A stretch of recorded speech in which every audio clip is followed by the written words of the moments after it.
Viewers আসসালামু আলাইকুম। দয়াল খাজা YouTube চ্যানেলে সবাইকে সুস্বাগতম।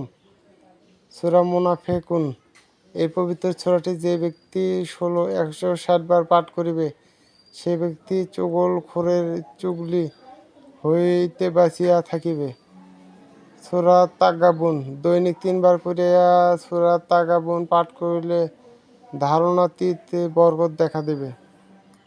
তারাক বলে দেয় সূরা মুনাফিকুন এই পবিত্র সূরাটি যে ব্যক্তি 160 বার পাঠ করিবে সে চুগলখোরের চুগলি হইতে বাঁচিয়া থাকিবে। সূরা তাগাবুন দৈনিক 3 বার করিয়া সূরা তাগাবুন পাঠ করিলে ধারণাতীত বরকত দেখা দিবে। আসসালামু আলাইকুম।